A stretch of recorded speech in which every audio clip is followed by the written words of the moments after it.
Olá, você é muito bem-vindo aqui no nosso canal Jaboque. Vamos orar. Caso não se inscreveu, se inscreva, dá seu like, faça comentário e compartilhe.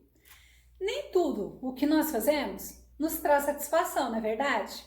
Principalmente satisfação plena. Nós vamos ver sobre isso logo após a vinheta.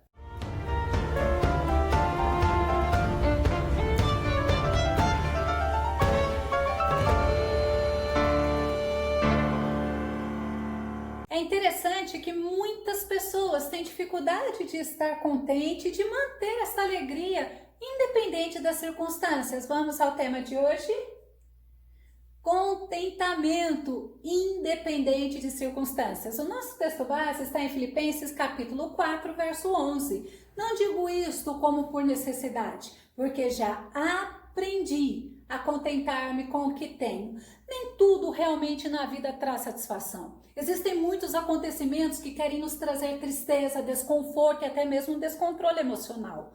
Mas hoje nós vamos aprender, vamos entender, através da vida, das experiências do apóstolo Paulo, que independente das situações, quando o nosso foco está em Deus, nós poderemos desfrutar de uma alegria verdadeira. Contentamento. O contentamento ele está ligado com a satisfação e também com o conteúdo com que eu tenho. Contentamento quer dizer deleite, alegria, gozo, júbilo. Satisfação quer dizer bem-estar.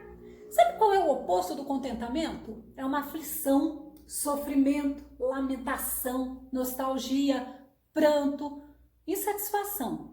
Mas o contentamento do cristão, ele é o resultado de Cristo habitar em nós através do Espírito Santo. O contentamento do cristão é ter essa comunhão plena com Deus. É um comportamento que nós aprendemos, como Paulo falou. E ele nos mostra, ele nos ensina que tem que ter uma prática diária da gratidão. Tem que ter uma prática diária de você valorizar cada conquista. Porque você sabe que tudo você tem porque o Senhor está contigo, porque o Senhor te ajuda a ter. Nós vamos ver 2 Coríntios 6:10. Entristecidos, porque pode acontecer, mas sempre felizes. Aí você fala, como assim? Ou eu estou triste ou estou feliz? Acontece que eu posso estar feliz porque o amor do Senhor está dentro de mim. Paulo, quando ele traz isso, ele traz para você entender, olha, pode ter acontecimento que te traz tristeza, mas a tua esperança, a tua confiança no Senhor te faz feliz. E ele fala assim, pobres, mas enriquecendo a muitas pessoas. Nada tendo, mas possuindo tudo. Porque o que eu tenho é a graça do Senhor na minha vida. E isto é tremendo. E quando Paulo fala sobre contentamento, ele estava preso, ele estava na cadeia.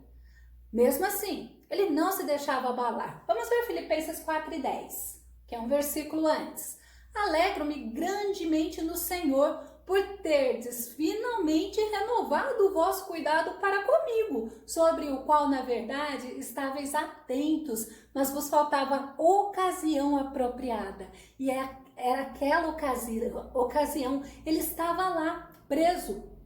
E aí, não sei se mandaram cartas, mas eu sei que mandaram palavras, mandaram notícias e ele pôde ficar mais alegre. Paulo nos mostra que o contentamento e a alegria, ela é independente de circunstâncias. Paulo mostra também que teve momento de tristeza e ele fala assim que Deus foi misericordioso para que ele não tivesse tristeza sobre tristeza, mas ele confiava no Senhor. E ele fala que o contentamento, a alegria, é independente de circunstâncias. Filipenses 4:4.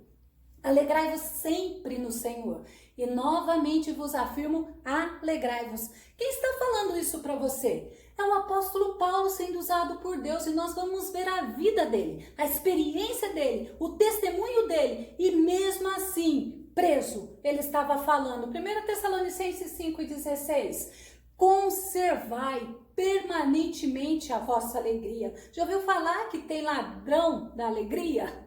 Pois é, sabe quem é? Aquele que veio para roubar, matar e destruir. Ele quer tirar a tua alegria, mas quando o teu foco está no Senhor, te enche de esperança, te enche de gozo, te enche de paz, porque tudo vem do Senhor. E Paulo, ele nos dá o exemplo do verdadeiro contentamento, em ter, mas é a Cristo, em ser, mas é de Cristo, e não em ter bens materiais. Paulo, ele fala que o nosso coração não pode estar aprisionado nas posses terrenas. É lógico, nós temos que trabalhar. E Paulo fala sobre isso, mas o nosso coração não pode estar preso às coisas aqui da terra. Para você ter um exemplo das necessidades de Paulo, você sabia que Paulo teve necessidade, ele passou por necessidade financeira? Vamos ver 2 Coríntios 11:9. Mas quando estava presente convosco e passei necessidade financeira, eu não me permiti ser pesado a ninguém, pois quando os irmãos vieram da Macedônia, supriram toda a minha necessidade. Em tudo evitei ser um peso para vós, e assim continuei a caminhar. Então você vê, Paulo, ele teve necessidade financeira, mas ele sabia quem era o socorro bem presente na hora da angústia. Ele sabia que o segredo, que o caminho era clamar, era buscar ao Senhor. Paulo também, ele foi desprezado, ele foi rejeitado, ele foi humilhado. Vamos ver 2 Coríntios 12:11. Tornei-me insensato porque vós me obrigaste a isto. De fato, eu deveria ser recomendado por vós, visto que em nada fui inferior aos superapóstolos, mesmo considerando que eu nada seja.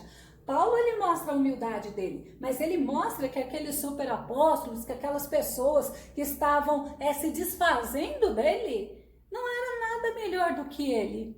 Ele foi rejeitado. Quantas pessoas, elas vivem em depressão, elas vivem em angústia, elas vivem em sofrimento porque passou por algum momento ou de humilhação, ou de rejeição, ou de desprezo. O nosso Jesus também foi. E o nosso Jesus é exemplo. E Paulo fala assim: de meus imitadores, como eu sou de Cristo. Então nós vamos entender. Gálatas capítulo 2, verso 6. Diz assim: e aqueles que pareciam ser influentes, ainda que o tenham sido no passado, isso não faz diferença para mim, pois Deus não julga segundo as aparências humanas. Olha que tremendo, é Paulo falando. Esses que pareciam ser muito importantes, nada me acrescentaram.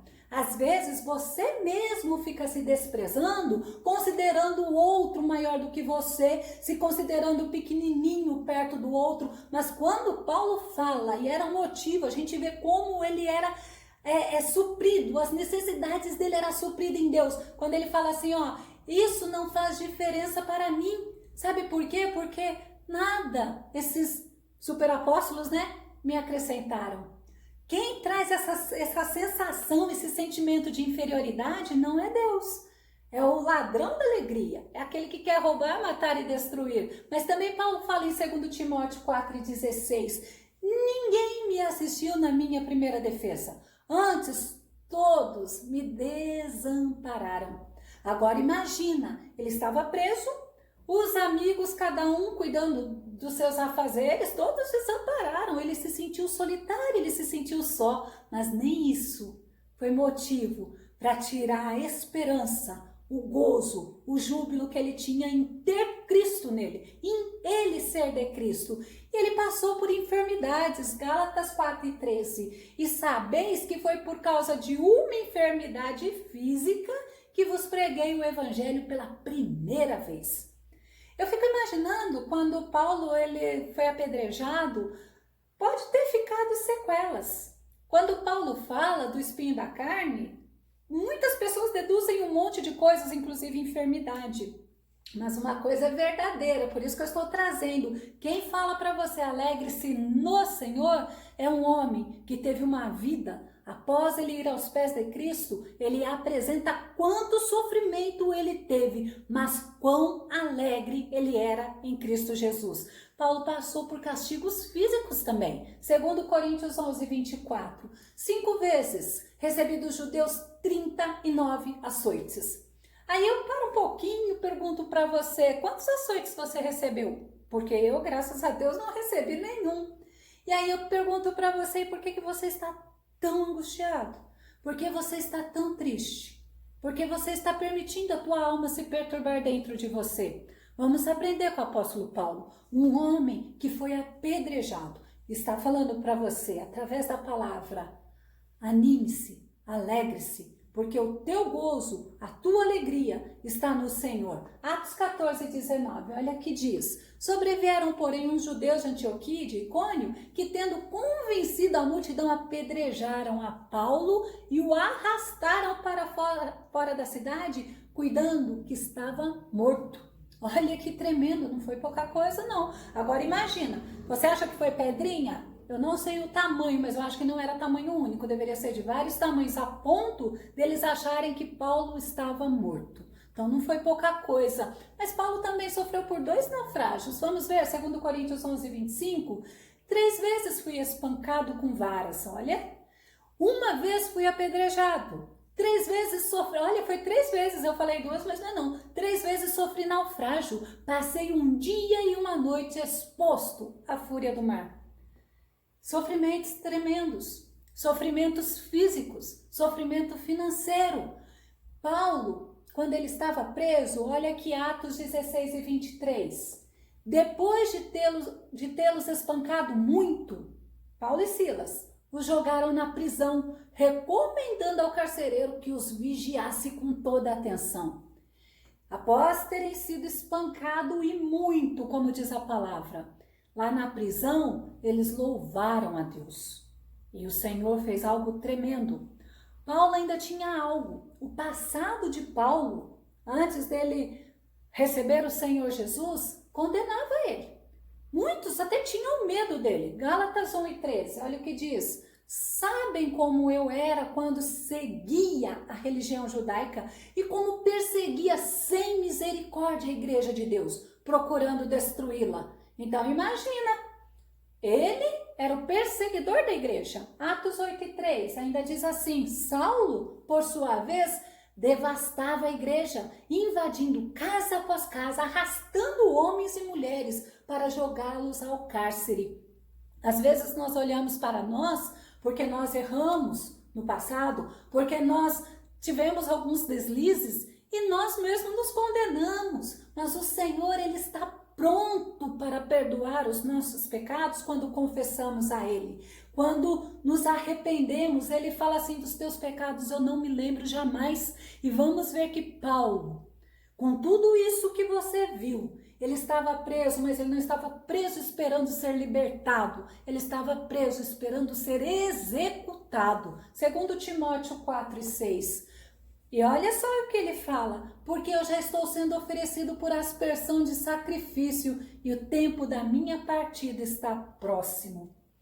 Você viu qual é a história, um pouco da história do apóstolo Paulo. E diante de tudo que você ouviu, de tudo que nós estamos falando, ele mantinha o contentamento dele, porque ele sabia quem era o Deus dele, ele sabia que o Deus dele era galardoador, e o próprio Jesus disse em Mateus 5 e 12, exultai e alegrai-vos sobremaneira, pois é esplêndida a vossa recompensa nos céus, porque assim perseguiram os profetas que viveram antes de vós. O próprio Jesus estava dizendo: vocês vão ter tribulação, vocês vão passar por angústia, mas exultem, alegrem-se, porque é grande o que eu tenho preparado para você no céu. E Paulo, ele tinha esperança na promessa, segundo Coríntios 4 e 17, pois as nossas aflições leves e passageiras estão produzindo para nós uma glória incomparável de valor eterno. Para um pouco, pensa no que Deus está produzindo para você, a glória que você vai ter lá no céu. Lembra o que Paulo está falando? A vida aqui, as aflições aqui são momentâneas, são passageiras, é leve porque o Senhor nos sustenta, porque se não fora o Senhor nos sustentar, não conseguiríamos, mas com a graça do Senhor, com o sustento do Senhor, nós conseguimos na força do Senhor. E o conforto de Paulo, o consolo de Paulo vinha do Senhor, segundo Coríntios, capítulo 12, verso 9, e disse-me: a minha graça te basta, porque o meu poder se aperfeiçoa na fraqueza. Olha que tremendo, de boa vontade Paulo fala: pois me gloriarei nas minhas fraquezas, para que em mim habite o poder de Cristo. É tudo o que nós precisamos para viver neste mundo, para termos o contentamento, é focarmos no Senhor. E quando Paulo, ele ora 3 vezes, Deus, tira isso de mim. Deus fala, não vou tirar porque a minha graça é suficiente na tua vida. Glória a Deus, que possamos entender que a graça de Deus é suficiente em todos os momentos. Mas Paulo, ele tinha um segredo. Ele era dependente do Senhor. Vamos ver Filipenses 1, 21 e 23. Porque para mim o viver é Cristo e o morrer é ganho. Mas de ambos os lados, olha Paulo falando, estou em aperto. Tenho desejo de partir e estar com Cristo, porque isto é ainda muito melhor. Olha a segurança, olha a confiança, olha a dependência que ele tinha de Cristo. E Paulo, ele aprendeu com todas as situações. É por isso que fala que o próprio Paulo fala comportamento aprendido, ou seja, o contentamento, ele é aprendido. Filipenses 4, 11 e 12. Porque já aprendi a contentar-me com o que tenho. E Paulo fala assim, eu sei estar abatido e sei também ter abundância. E em toda a maneira e em todas as coisas estou instruído, tanto a ter fartura como a ter fome, tanto a ter abundância como a padecer necessidade.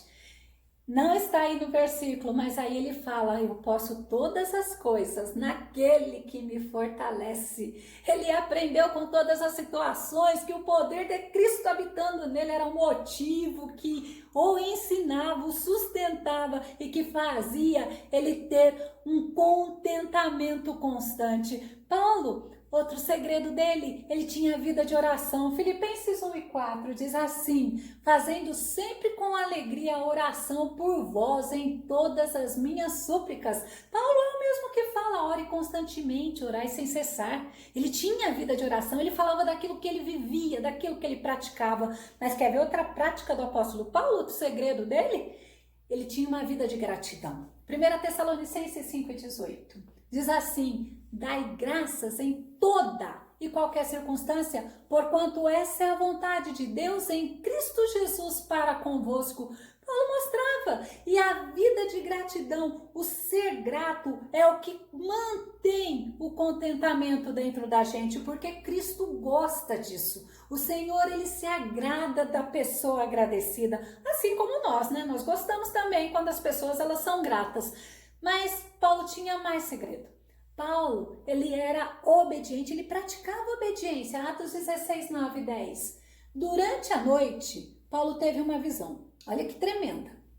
Nela, ou seja, nessa visão, um homem da Macedônia, em pé, rogava-lhe, passa a Macedônia e ajuda-nos. Olha que tremendo versículo. Imediatamente após ter recebido a visão, preparamos-nos para partir rumo à Macedônia, concluindo que Deus nos havia chamado para pregar o evangelho aos macedônios. Deus conhecia Paulo. Deus conhecia o coração de Paulo, assim como Deus conhece o teu coração. E como Deus se agrada da obediência. Olha que ele fala imediatamente após ter recebido a visão. Ele obedeceu e ele foi. Mas Paulo também, ele era sustentado por Deus. E ele tinha paz em toda e qualquer situação. Inclusive nesta situação dele aguardando o quê? A execução. Filipenses 4:7 fala assim, e a paz de Deus, que excede todo entendimento, guardará os vossos corações e os vossos pensamentos em Cristo Jesus. Paulo estava falando daquilo que ele vivia, a paz de Deus que excede a razão. Esta paz de Deus que excede a razão, ela pode guardar, porque ela vem de Deus e pode guardar o teu coração e os teus pensamentos em Cristo Jesus. Você precisa deixar a paz de Deus reinar em tua vida. E a ausência de contentamento, ela é terrível. Ela traz muitos prejuízos para o ser humano. E você vai ver que os prejuízos são tudo coisas que desagradam a Deus. Por exemplo, falta de contentamento traz ambição. A pessoa, ela é insaciável. Traz murmuração, nada. Ela fica contente, é uma insatisfação, uma ingratidão, uma inquietação tremenda. É uma pessoa frustrada. É uma pessoa que vive desanimada, amargurada. Ela vive cobrando dela e dos outros. É uma pessoa insegura. Por quê? Porque ela não tem contentamento. As coisas, por mais que ela conquiste, ela não valoriza. Em compensação, o contentamento, ele traz paz, traz alegria, traz gratidão, paciência, traz a confiança, é lindo. Ela traz a sobriedade, a esperança e a amabilidade. Como nós precisamos, como Paulo fala, aprender a nos contentarmos em Cristo Jesus. Vamos concluindo. Esse contentamento que Paulo fala, que Paulo viveu, é possível. É possível quando nós buscamos o Senhor. É possível quando nós não vivemos aqui preso a este mundo. É possível quando nos dedicamos à palavra, à oração, quando o nosso foco está colocado nas coisas do céu, nas coisas do alto. Nós não podemos deixar de agradecer jamais. Nós precisamos valorizar as conquistas de cada dia, pois assim nós nos tornamos mais e mais dependentes do Senhor. E olha, nós não somos deixados sozinhos em nenhuma circunstância. Nós precisamos valorizar a presença do Senhor conosco, a presença dele em nós, assim como cada coisa que o Senhor nos dá. A ingratidão, ela é manifestação do quê? Da pessoa que não tem contentamento. Nós precisamos alimentar a nossa esperança no Senhor, a nossa fé. Nós precisamos olhar para o futuro. Mas que futuro é este? É o futuro do céu, porque é garantido. E nós precisamos ter esse desejo da vinda do Senhor. Nosso contentamento, o contentamento cristão, ele está em servir ao Senhor. Em primeiro lugar, buscar ao Senhor. Porque o mais, como diz a palavra, ele vai fazer. Vamos ver ainda para encerrar 1 Timóteo capítulo 6, verso de 6 a 8, que fala assim: mas é grande ganho a piedade com contentamento. Sabe o que é piedade? É a compaixão pelo sofrimento alheio, é a comiseração, é a misericórdia, é grande ganho isso. Traz ganho sim, porque nada, olha como Paulo termina, nada nós trouxemos para este mundo e é manifesto que nada nós poderemos levar deste mundo. Tendo, porém, sustento e com que nos cobrimos, estejamos com isso contente. É só o Senhor para trazer isso para nós. Eu vou deixar aqui na descrição do vídeo um link sobre gratidão, é muito importante, ainda traz alguns segredos lá. Que o Senhor Jesus te abençoe. Até o nosso próximo estudo aqui no nosso canal. Jaboque, vamos orar. Fique com Deus, Deus te abençoe.